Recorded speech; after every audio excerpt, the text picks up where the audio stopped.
Sathyam Sivam Sundaram, Volume 3, Chapter 14, The Miraculous Appendix.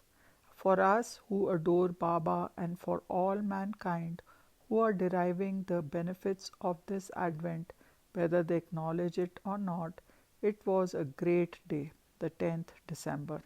Baba was here with his majesty, magnificence, and munificence, not only unimpaired but enhanced as a result of the world becoming aware of the deeper aspects of his mission. Dear Sri Kasturi, your telegram cancelling your promise to visit Ceylon has helped to render our faith in Baba firmer than before. This was not a particularly polite reply to receive from a secretary of Sri Satya Sai Seva Samiti. Baba had permitted me to accept an invitation to visit Ceylon on a Sai pilgrimage, meeting devotees in villages and towns to share experiences and delight. My passage was booked by rail and plane, so with my bag and portmanteaus I went to Whitefield to take leave of Baba and receive his blessings. The mail train for Madras, from where I had to emplane, was leaving Bangalore within an hour. When I touched the lotus feet, Baba asked me, "Where are you going?" I said that I was on my way to Ceylon. He said, "Why Ceylon? Send them a telegram cancelling your visit and come with me to Goa tomorrow."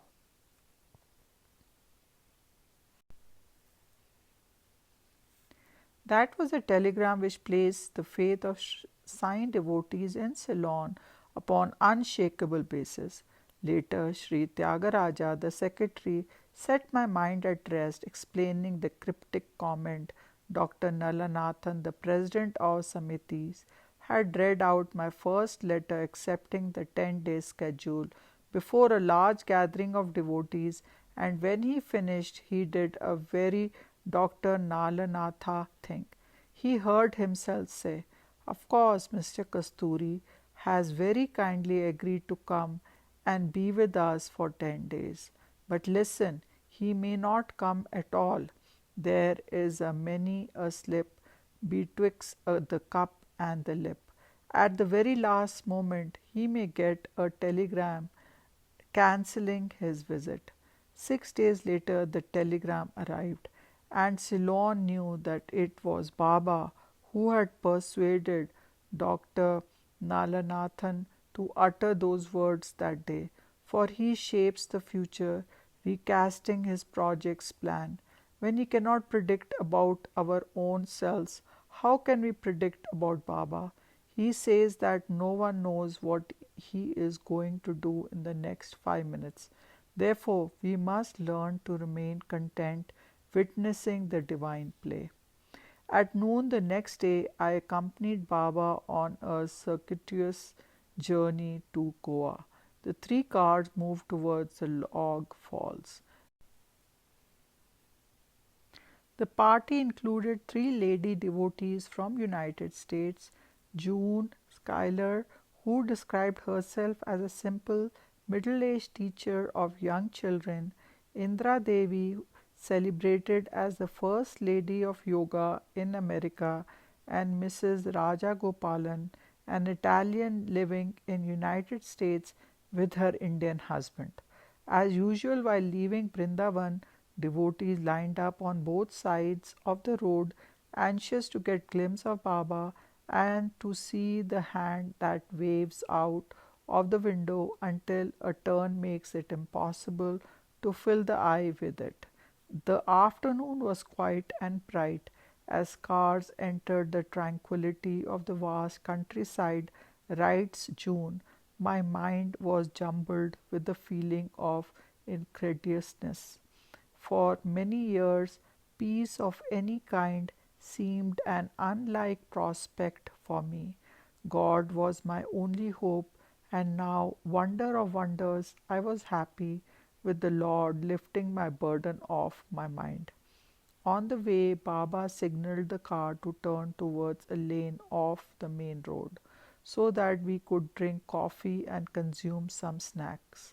He himself opened the tins and cans, containers and flasks, and served snacks and coffee to all. The chauffeurs too joined the party, and they were also served. A few tillers of the soil who had taken up position to stand and stare received extra attention from the master. When we resumed the journey, Baba's car seemed to grumble a bit, but it was persuaded by the mild and gentle pushing to take to the road. It had to be persuaded again thrice during the next 15 miles. Joe Falls was still 100 miles away. At 8 p.m., the car stopped and refused to budge, despite inducement or threat. It had indeed to be led back to Tiptur for attention at local workshop. Then Baba decided to go back to Brindavan. Baba was quite unconcerned. He did not speak about it with any feeling of disappointment. Among the 8 attributes of divinity, Vairagyam, absence of attachment, is one. June writes, "A star fell. Baba, who misses nothing, saw it fall. He commented on it. I was grateful that I too had seen that bright thing falling, where the Lord had come. While in the car, his glorious voice filled the night, for he was singing, drawing stars down to earth. Dinner was ready to at midnight when we reached Vrindavan. Baba's affection made him appear anxious about our hunger. He took particular care to see that all were fed and sent to sleep before he retired for the night. We felt that we were tiring him even more, drawing his attention upon ourselves. Is that precious body sustained purely by the love it showers? We wondered. June writes, I lay down with a feeling of anxiety. I feared that Baba might go now ahead of us by plane to Goa. I was anxious not to miss the happy sojourn. I was sorry we had to return as a result of the breakdown of the car. Many things were battling in my brain that Sunday morning. When I woke, I pondered over them. Why had the Lord, who produces all manner of things by exercise of his will, not repaired his car? He could have anticipated and never allowed it to happen. The question had great importance to me, since I was convinced that spiritual power has the mastery over matter. Perhaps Baba had willed the breakdown and the return in order to provoke this question in me, so that I might seek answer. Every word, every act of Baba is a lesson. Here was a lesson. I wasn't sure for whom. We knew, even before we started, that Baba was not keen on Jog Falls. He had ridiculed the name as Joke Falls and even as Joke Falls. He said the route, if Joke Fall is included in the tour, will be lengthened too far. He will have to pass through many villages on the road after nightfall. The villagers would, he argued, be very sad when they learn that Baba passed that way without their getting darshan. Someone told us that Baba had questioned the driver who had supervised the servicing of the historic car about the quality and extent of the servicing. He must have known that it will give a poor performance, he said. Of course, if he had willed it, the car would have gone to Jog. He willed a joke instead. A later a day later, we all left in 2 cars for Goa. On the way, Baba spoke long on spiritual matters, alighting en route for breakfast. He gave us sweet, ripe wild berries plucked by him from the tree around, saying, berries such as I used to eat and pick with my comrades at Gokul on the banks of Yamuna. The car operated wonderfully and we reached the grounds of the Karnataka University at Dharwar and entered the bungalow of Vice Chancellor Dr. Adke at 2 p.m. There we found about 500 people singing bhajans under a shamiana. They had learned about the arrival of the Lord. After lunch, Baba sat among them, silent for few joy-filled minutes. June writes, those university deans and dons looking at Baba with devoid, childlike expression twangled the chords of my heart. Suddenly, someone asked a question and broke the silence. For an hour thereafter, Baba related to them parables and tales from legends and folklore. God is ever to respond whenever there is a call for help. Yes, you seek the grace of God, but can you get it when you do not respond to the call of the distressed? God waits on the doorstep like sunlight, eager to slip through the narrowest slit and spread the light where there was darkness, warmth where there was biting cold.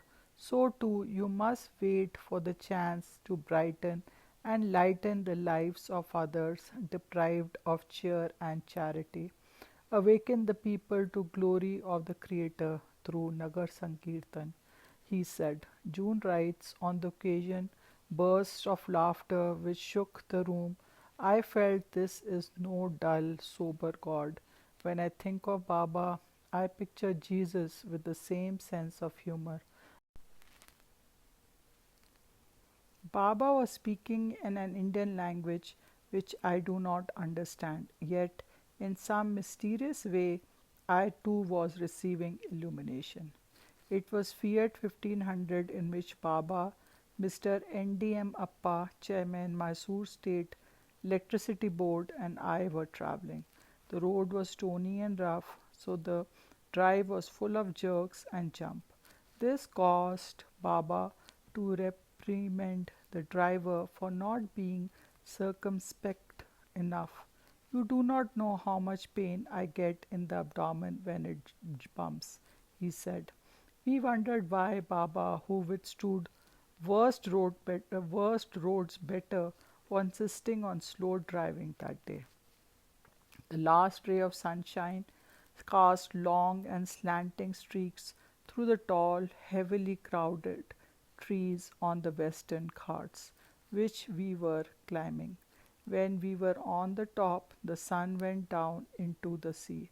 There was a certain grandeur, albeit pathetic, in this daily drama, the inevitability of the sunset, its noiselessness, and the panic it creates when you foolishly fear that it may not come up again.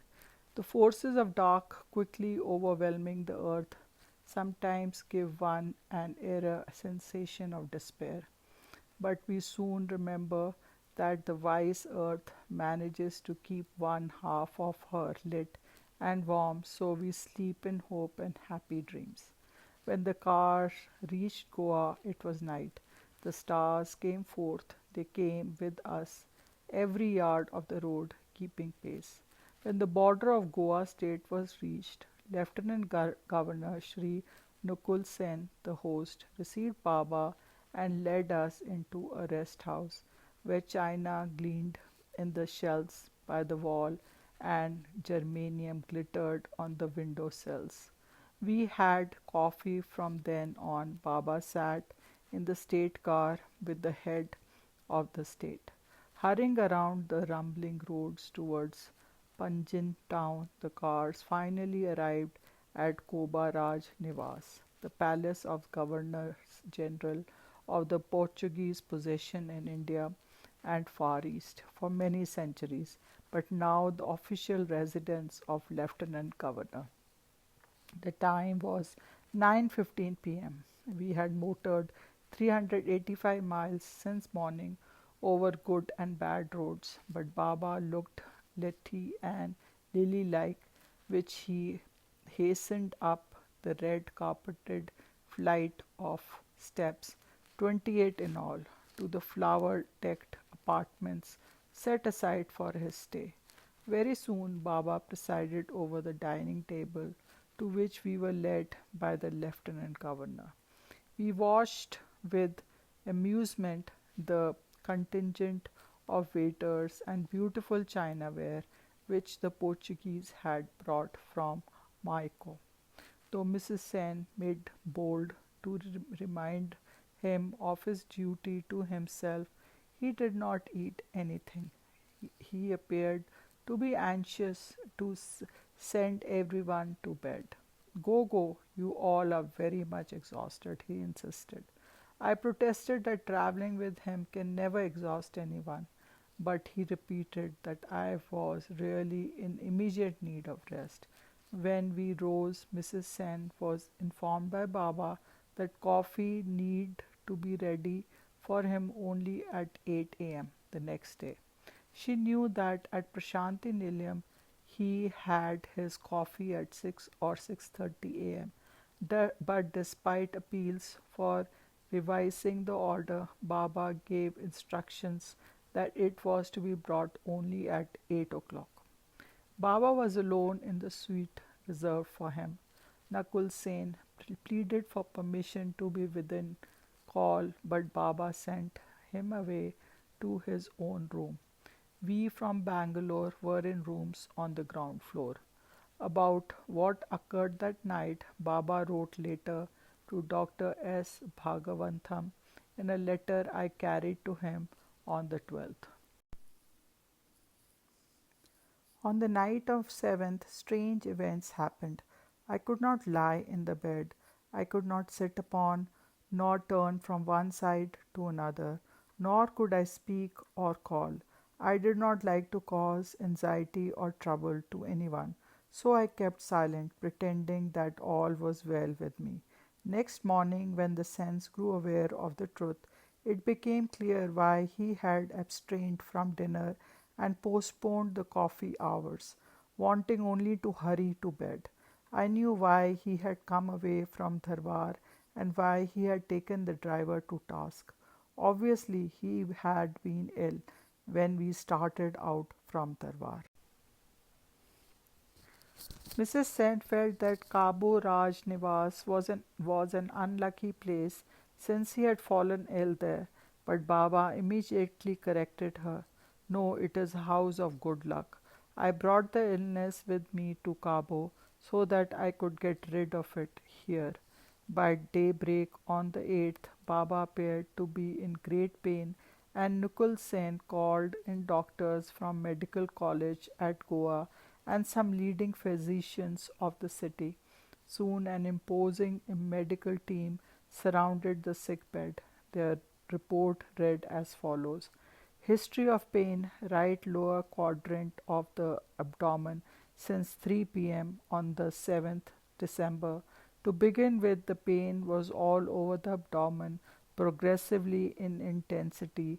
Towards the night, it localized in umbilical region and the right lower quadrant, had difficulty in extending the right lower limb, pain in exaggerated by movement. 8th December morning, had nausea and fever. No one could be definite about the illness, but there were too many experts, and Baba was amused at the clash of their conclusion. The American ladies were sent to visit the ancient churches of Goa, redolent with history and vibrant with spiritual power. The saints were aghast at the turn of events, for among other reasons, the local Satya Sai Seva Smiti had announced that he would deliver a discourse at a large Maidan in the heart of the city at 5 o'clock that evening. June Schuyler writes, Back at Cabo, we ate lunch without Baba. It was a gloomy affair. Each person was wondering why he did not come. I did not know that some among them knew and were too full of distress to speak. It was very strange of Baba not to come out of his room at Prashanti Nilayam or wherever he is. He gives of himself plentifully at all times, from early morning till late evening. I knew that Baba was scheduled to go out into the city to address a public meeting. We had passed the very Maidan on our way to a church and noticed people streaming in hours before the time announced for its commencement. I took heart because we would see him then. Perhaps we would go with him to the meeting. At 10 minutes to 5, we gathered on the porch, dressed in our very best. My heart beat loud and rapid as clock ticked on, for the time was drawing near when we would see him for the first time that day. My thoughts went back to the time when I first heard about Baba. A friend urged me to revere him. I replied, how can I, belonging to Jesus? I am sure about Jesus. If Baba is one with Jesus, it is it is to him I pray. If he is not, I won't have anything to do with him. And I added, if Baba is all that you feel he is, I am sure he won't hold this against me. The electrifying moment when I beheld him for the first time came to my mind. I remembered the flood of awe and joy that overwhelmed me.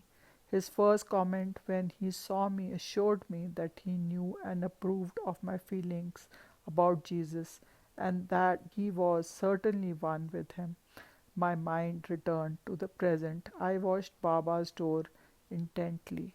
Meanwhile, pain, nausea, fever kept Baba in bed all day. Information came that 20,000 people crowded the Maidan awaiting Baba, and half the number had come from far off villages. Baba endeavored to rise and don fresh clothes to keep the appointment and not disappoint thousands of people, but would have had to get down 28 steps and walk up some distance in order to give darshan to the people, and then climb the 28 steps up.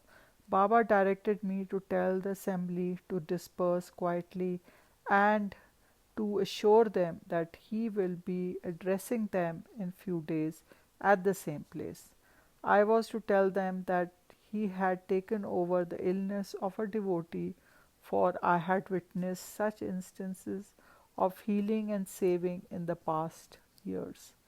June writes, Baba's doors opened.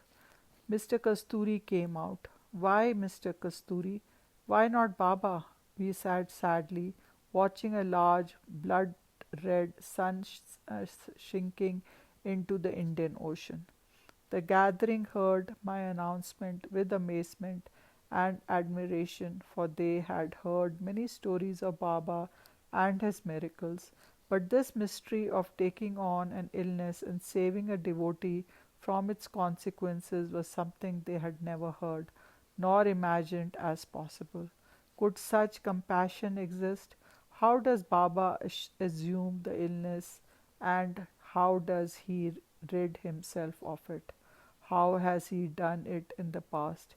Many came up behind me to find the answer, and I could tell them of the great Guru Purnima miracle when Baba took upon himself the cerebral thrombosis and heart attacks of a devotee, and after undergoing them for 8 long days, rejected them before 4,000 people, becoming in a moment his fresh, free, full self. I could tell them that rescuing the good was as much the mission of the avatar as the chastisement of the wicked. He atones for the karmic debt of the devotees when they plead sincerely for grace, I said. This is the measure of his divine compassion.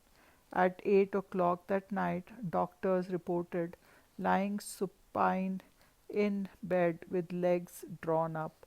On examination, the right side of the abdomen not moving with respiration, abdomen tender on right side and lower flank, point of maximum tenderness in lower flank, no rebound tenderness, guarding present over right lower quadrant with rigidity of flank, temperature 100 degrees Fahrenheit, pulse 100 m, respiration 16 m, total blood count 22,000, neutrophils 88%. A diagnosis of acute paracolic appendicitis was made, unwillingly for surgical intervention. Pressmen approached the doctors, anxious to report the reason for the postponement of the announced public meeting, alarmed at the news of the illness of the world renowned personality. The doctors told them that Baba was suffering from acute attack of appendicitis. This news was flashed all over India and spread through early morning edition and papers issued from Bombay, Delhi, Calcutta, Madras, Bangalore, and Madurai.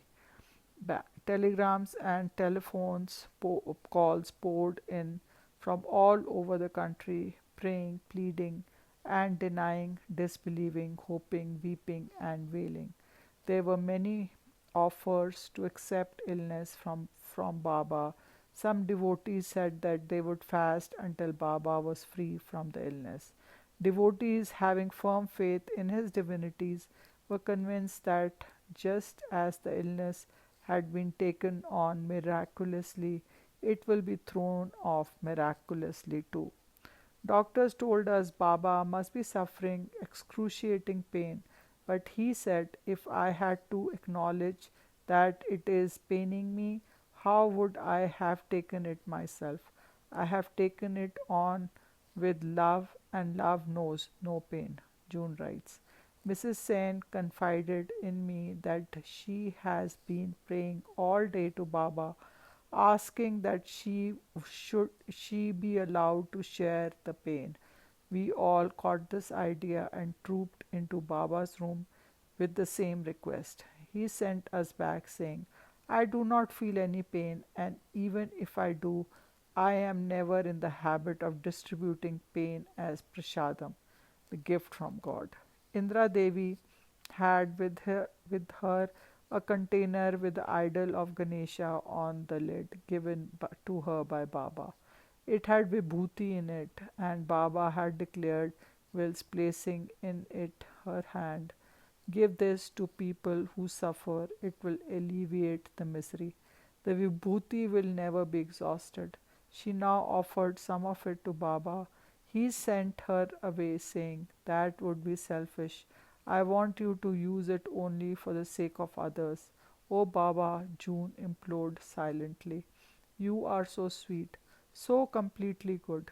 The rest of us deserve this pain, but you do not. Please take this condition away from your precious body. June writes, finally, hesitantly, I prayed to Jesus, if Baba will not heal himself, won't you heal him? But I realized this prayer was one without an answer, for Jesus and Baba were one. I fell back on metaphysics. Recognition of the truth might cast out the illness. It was easy to behold the Christ in the Christ himself. Baba, you are the light, and in the light there is no darkness. I said this silently over and over again. I knew this statement was absolutely true, but I also knew that on the physical plane, Baba had allowed Maya free play on for the sake of someone who had surrendered to him. He would not let any feeble metaphysical faltering influence a step that he had determined upon. I was afraid my approach was quite wrong. The doctors filed in and out of Baba's room. Indra Devi sat in the Kabo shrine applying the curative vibhuti Baba had given to her on the right flank of her abdomen of a large size picture of Baba, praying that he may soon heal himself. Mrs. Sen alternated between confidence and concern. June writes, Mr. Kasturi oozed quite confidence. He was certain that this was another miracle of miracles, that Baba was suffering for the sake of another, that he would concentrate into a few hours the suffering that the devotee was destined to suffer for weeks, that he would soon behold the end of another divine Leela. We warmed ourselves often in the warmth of his optimism. Mr. Sen too was certain that Baba would confront the doctors with another astounding and confounding miracle. Suddenly it flashed to me that Mr. Kasturi was asked to cancel his engagement in Ceylon and join us on our journey to Goa, precisely for this reason, to spread assurance whenever doubt raised in its fearful hood. His role was to laugh the serpent off and to restore courage. Tell us about the time when Baba took on the paralytic stroke. We begged, and Mr. Kasturi, with genuine enthusiasm, plunged into that story of the 8 appalling days and night, the sudden doffing of the fell symptoms, and the final triumph, the infinite compassion, the infinite power. The devotees came out of Baba's room. They looked solemn and serious as if weighed by an insoluble problem. June writes, I had once asked Baba a question and I remembered his answer. Baba, why did Jesus allow himself to be crucified? Because the great ones never use spiritual powers for themselves.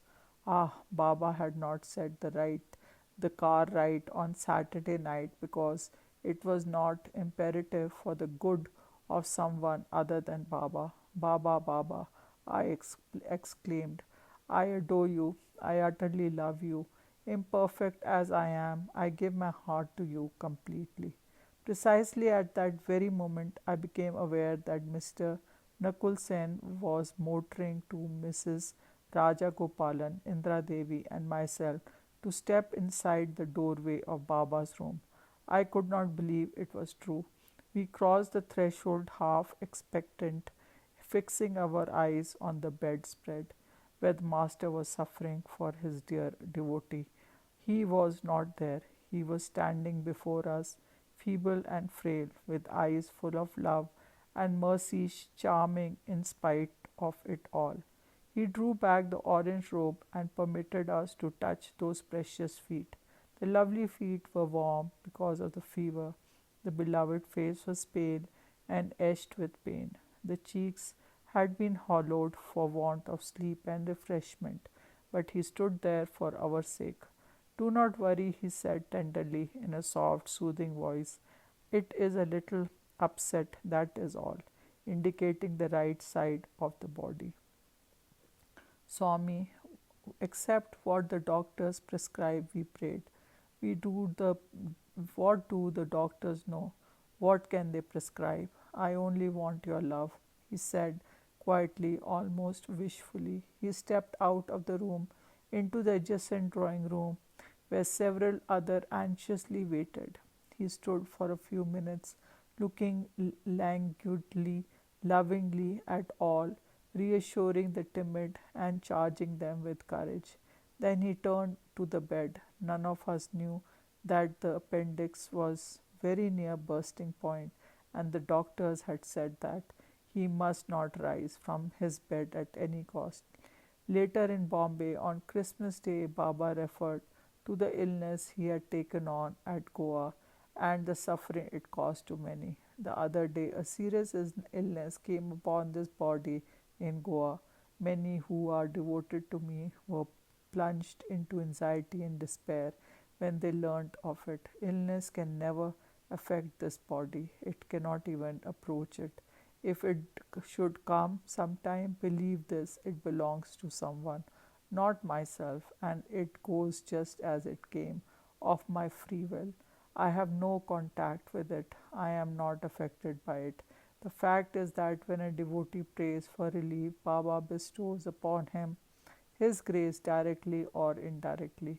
At times, a devotee is unable to apprehend an impending illness. The all knowing Baba at that stage intercedes between the devotee and the illness as Lord Shiva did in case of Markandeya. On 9th December, the doctors decided to put tubes down the nose to relieve the hiccup, which was complicating matters, for taking the gas out of the stomach. They talked also of the urgent need that had arisen to puncture the lump and syringe off the pus from the abscess. It must indeed have been a terrible gash of pain for Baba every time the hiccup pulled the muscle tight and affected the lump around the inflamed appendix. But eventually the doctors left Cabo Raj Nivas with their tubes and bottles as Baba refused to accept their proposals. On the 10th, Bhajan meeting had been announced at Government House and the word had gone round indicating that Baba would attend the meeting. Baba too said, yes, arrange it. The doctors could not believe their ears. They did not foresee any possibility of a public appearance that day. There was doubt, wonder, and amazement in minds of various people, a few of them believing that whatever he says will come to pass. At tea time, Mrs. Sen looked rather serious as time was running out and already people were streaming towards the meeting place. Goa, which had been previously shocked by the news of the agonizing illness, was now jolted by the impact of such good news. Baba's condition may be described in his own words. The doctors were unanimous that an immediate operation was necessary, or they would not be held responsible for what might happen. They said the inflamed appendix had burst and the pus had entered the blood, a situation that is fatal for all mortals. Baba had to move across his own room, across the drawing room, walk along the veranda, ascend a low step, get across to the doorstep of the hall which he had selected for bhajan, traverse its length, reach the dais, climb two low steps, and finally sit upon the chair placed there. A total distance of 200 feet. A floral carpet stretched all this length. Sri Nakul Sen spoke later during the bhajan session. The doctors became panicky, and I could feel that they were absolutely against what Bhagawan had said to me. My sixth sense somehow assured me that Bhagawan was showing one of his Leelas in Goa and that through his Sankalpa he would get rid of this trouble as quickly as he had assumed it. Dr. Verma, the chief of the team of doctors, came at 4 p.m. finding a floral carpet covering a distance of 200 feet, protested that it was too long a walk. He suggested some shortcuts through other doors and passages, making the journey a distance of only 40 feet. He said the dais itself will have to go, let the chair be on the floor, for he cannot get up the steps, however low they may be, and please have the dais on the near side, not at the furthermost end of the hall. At 5 p.m., Baba was led into the bathroom, and 20 minutes later he came out of it, clean shaven, wearing a new robe, fresh as new blossomed rose. When the doctors examined him again, they could not locate any abscess, nor could they find any trace of big lump of flesh near it. The whole area of appendix was as soft and as normal as it could be. Lo and behold, said Nukul Sen in the speech he delivered as soon as Baba sat on the dais at 6 p.m. Bhagwan walked from his bedroom to the dais a distance of about 200 feet without any aid. He sat down erect on an official chair. June writes about that historic moment of ecstasy. Bhajan began, and my heart was pounding a joyous tune of expectancy. Love for Baba filled the hall. Ah, there he was, moving majestically down the hall. Although he had required the assistance of two men all day, he now moved as if nothing has ever happened. His steps were as sure and graceful as ever. The cheeks, which had been hollow when I last saw them, were completely filled out. His love flooded the hall. It was overpowering.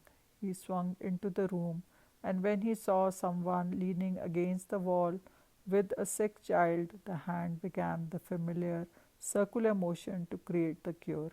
Baba's eyes, which plumb the depths, his eyes which pour out love and compassion, his eyes which flash when he speaks of cruelty, falsehood, hypocrisy, and injustice, eyes which can be full of quip, were as eloquent as ever. He took his place on the divan in front of the gathering and began keeping rhythm with the bhajan being sung with head and hand. Mrs. Raja Gopal whispered in my ear, "Look, those eyes are more beautiful than ever. There is an ethereal expression not of this world in them, a look of radiant joy and adoration." Baba's eyes caressed the gathering, which was watching him without even a wink, apprehensive that the cure he had effected on himself might be only partial or temporary. Mr. Nukul Sen was full of gratitude and wonder while welcoming Baba and introducing the gathering to him as convention demanded.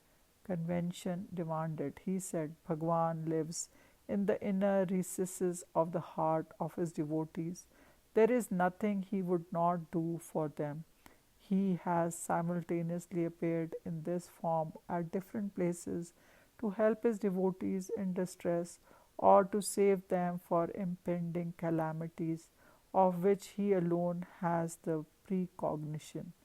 Through his sankalpa or will, he has assumed the illness of his devotee and suffered it for them because they would have succumbed to it if left alone."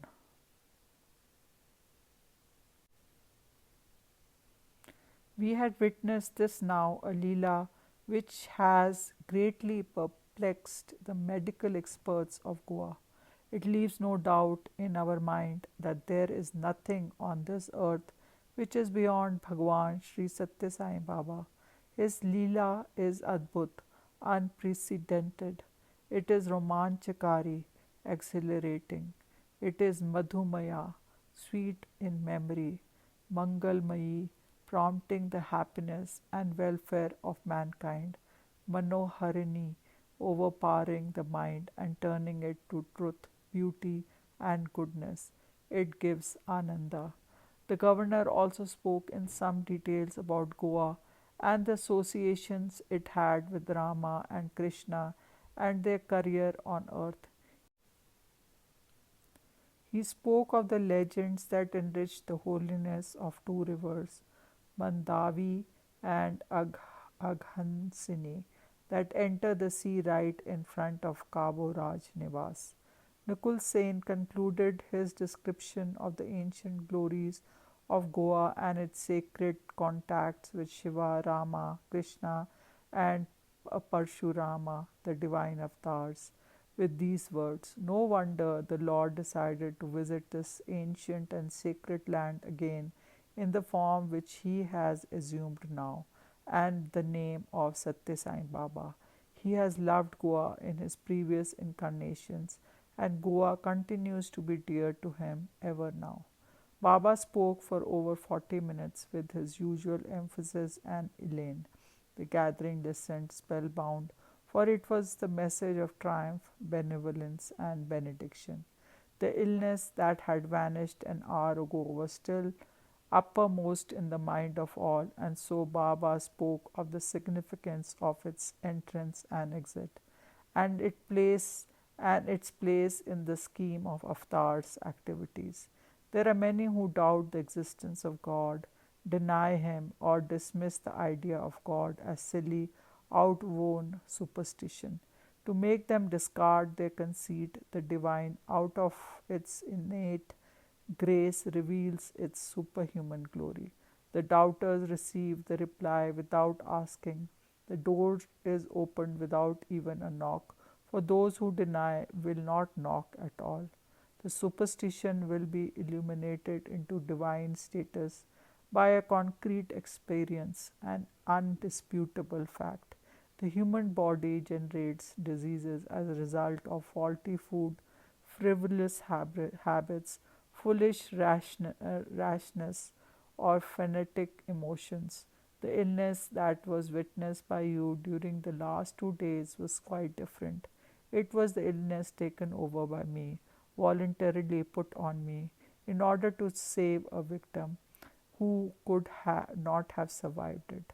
He continues he continued existence in good health is desirable for the task dear to me. Pouring grace on the devoid is one of the function of avatar.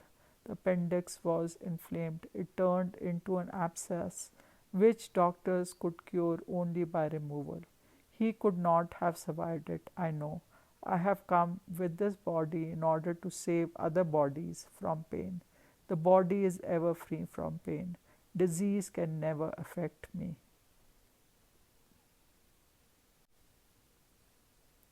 I had to rescue a person who had surrendered to me even his judgment. I took over his illness and went through it. It shall not recur again in him. You refer to this incident as a miracle, but remember, each one is a miracle. Even the breath is a proof of the providence of God. Each event is a consequence of divine omnipotence. Wherever you find truth, beauty, goodness, justice, wisdom, compassion, God is present and active. An atheist denies God with the very breath that God has given him. He closes the eyes that God has opened in him and declares that there he could see no God. Therefore, such amazing events have to be accomplished and made known to man everywhere so that mankind can be saved from overfond involvement with the world and lovingly drawn towards the master of the world. For us, we adore Baba, and for all mankind who are deriving the benefits of this advent, whether they acknowledge it or not, it was a great day, the 10th December. Baba was there with His Majesty, magnificence, munificence, not only unimpaired but enhanced as a result of the world becoming aware of the deeper aspects of his mission. Baba sang a few bhajans and returned to his room. The completeness of the restoration can be gauged from one interesting incident. Baba had asked two young men from Vrindavan to join him at Bombay. We telephoned them on the night asking them to come to Goa itself. They rang back a few hours later to tell us that the Indian Airlines strike had spread to Bangalore as well, so they were told to proceed to Goa by car. They reached Goa at 6:30 p.m. on the 10th. Hearing Baba's voice over the loudspeaker, they entered the garden of Cabo Raj Niwas, ran up the steps and entered the hall. They heard Baba say, they heard Baba saying, "Now I shall tell you about the illness which agitated the whole country and caused great anxiety in minds of millions, for they feared I was hospitalized and operated upon. That was the first intimation to them of illness that had come and gone. Therefore, Baba was surrounded by us, the saints, and the doctors in his room. The doctors asked him some spiritual complexities and he clarified them. While talking of Detarya, the god who represents the Trinity, the Trimurti so imposingly sculptured at Elephanta, Baba waved his palm as he announced that he was the Detarya, and lo, there was his hand, a picture of three-headed God, the Trinity in unity. But wonder of wonders, the picture Baba created showed the same head thrice on the right, center, and left. Baba himself as Brahma, Vishnu, and Shiva. It was picture which we were privileged to see for the first time in our lives. On the 11th, Baba called the doctors to his presence, created gifts of grace for them, and blessed them. Each one received a memento of the event. Every evening thereafter, bhajan sessions were held at Raj Nivas, attended by devotees who came from long distances. The promised meeting in the heart of the city was arranged on the 18th evening. The gathering was twice the size of the one that was sent away disappointed on the 8th, for there were many thousands who wanted to have darshans of Baba, who could take on and throw off illnesses in order to save a devotee. Sri Nukul Sen presided. He spoke of the wide range of tasks on which formless divine principle had come with form as Bhagawan Sri Satya Sai Baba. Baba spoke about yoga and all the activities as Ud Yoga. That is to say, the higher yoga of putting yoga into practice. The devotees in Bombay were getting restless awaiting Baba's arrival. The strike of pilots and the ground staff of airlines rendered them desperate. Attempts to persuade Baba to sail by steamer failed, as it meant spending the long hours cooped up in the vessel. At last, a privately owned plane was chartered to transport Baba and few of us from Goa to Bombay on the 21st December. Om Sai Ram. End of chapter 14.